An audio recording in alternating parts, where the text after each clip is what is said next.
the hell is this? Is that Brondo stuff? They're watering crops with a sports drink? Yo, what is up? Just at the bench. Noticed I had an issue with the Kangaroo X here. And what it was this was mounted up underneath this plate up under here. And it was actually hitting with the way the plugs were sticking out. So you can see these plugs stick out pretty darn far from the actual body of the printed board here. They were hitting the drive shaft and the right or the left side of the links. So I was like, okay, gotta do something about that. Popped it off. Was like, what can I do? What can I do? I need to put it up top here. But as you can see, there's that little tiny mark right there. I'm trying to get it to focus here. Yeah, that little mark. That is the only little bit of this bottom piece that will stick to there with glue. And it wasn't holding. There was no strength. So, with a Kangaroo chassis, it came with some 3M Velcro. I was like, what? This is dope. So, I'm going to take a little piece of that, stick it up under here on the one side. Because it seems like if this was over on this side, it'd be so much better. Yeah, there we go. Yeah, if it was over there, it'd be great. It'd stick so nicely. Yeah, I'm gonna plop that up under there. Then it's removable. So if I do have a problem with this, I can get it off without breaking it. Because this stuff is insanely strong. So there's a few guys that they've questioned how strong super glue actually is. A lot of them like to use E6000 or shoegoo. This stuff takes what? Yeah. Let's see if we can read it here. Bam. 24 hours to 72 hours to set up before you can even touch it. I'm not down with that. When I'm doing something, I want it done rather quickly. I don't want to wait. So this stuff in 5, maybe 10 minutes, half an hour we'll say. Popped on. I had an issue trying to take off this ESC here because I was going to try to put it up underneath this plate here. Well, I was pulling and reefing with my fingers, it wouldn't come loose.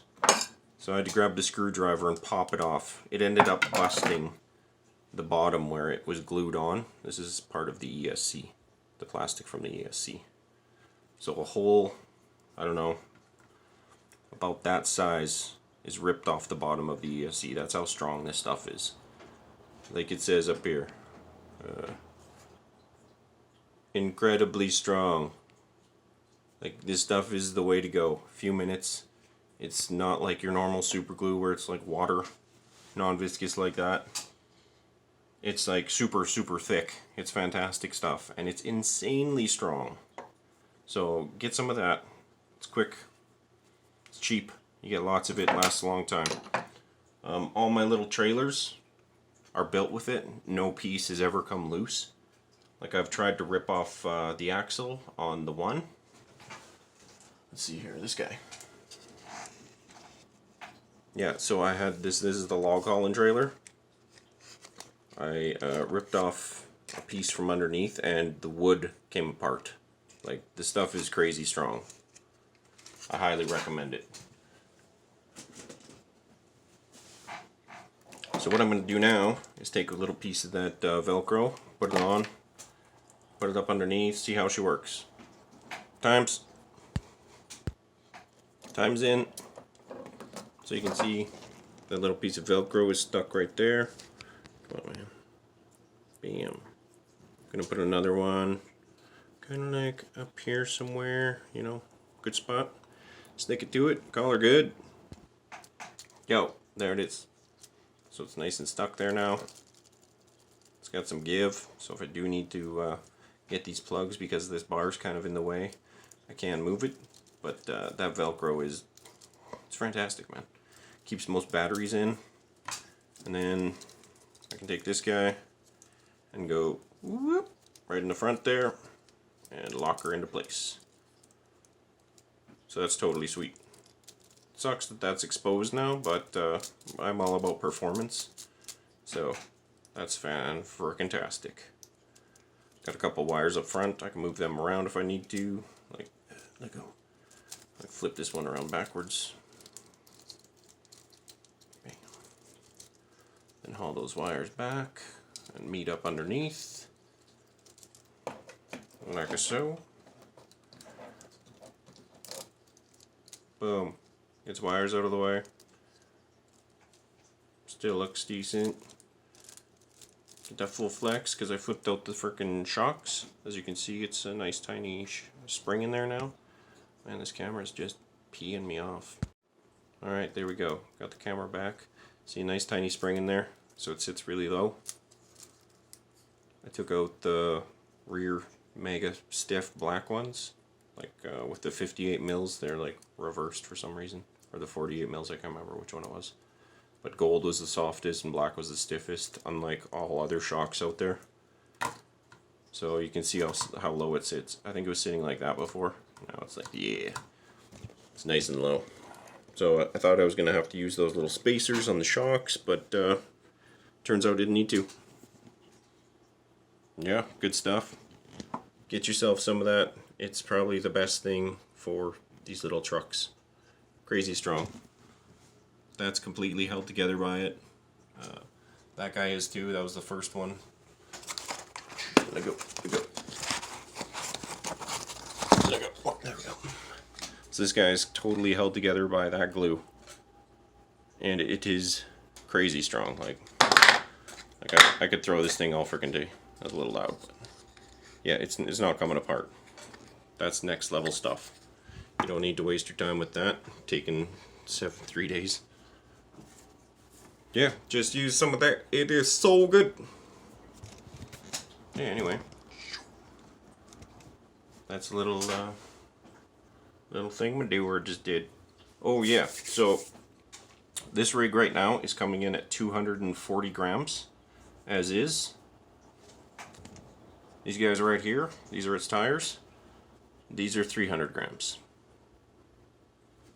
So if you're wondering where to put weight on your vehicle, this is where to do it. You don't need brass diff covers, you don't need brass links, you don't need brass skid plate. The best place is your tires. They're outside. They're the widest and lowest place you can put weight. You only need to spend about, I think in Canada, these are 43 bucks. And if you get them on Amazon with Prime, it's free shipping, so whatever Prime costs you a month. I do the lead weight mod inside, so one of these, I think was 70 grams. Take a quick look. So one tire is coming in at 74 grams. And they're trenchers, amazing grip. They're airlocked, that's how I like them. Makes them look like legit. Nice and squishy, bouncy. Like they have air pressure inside. And this thing the other day was climbing like none of my other rigs have done. So that one, it can't go where this thing can. That one can do some of it, but not all of it because it's top heavy. It's got Lego dudes inside. And Lego dudes stuck on the back, and it's just, this thing's 650 grams. It's got portals now too, which, yeah. But this thing is insane now. And the only weight on it are these little brass knuckles, and everything else is aluminum and or carbon fiber. So it's as light as possible with the heaviest wheels I could possibly make. I think these ones are a little bit heavier because the Swamp Kings actually have more rubber, but the wheels themselves and the weights inside are equivalent to that. So just get yourself some brass wheels that you like, do the lead weight mod, and you're gonna have the most performance possible. And then you can get parts like this. Nice anodized brass, or anodized aluminum, sorry. And everything looks awesome. Get a nice power plant, and you're laughing. Gonna go take her for a rip now, put her back together, plug everything back in, put the wheels back on. Just look at that. Good flex.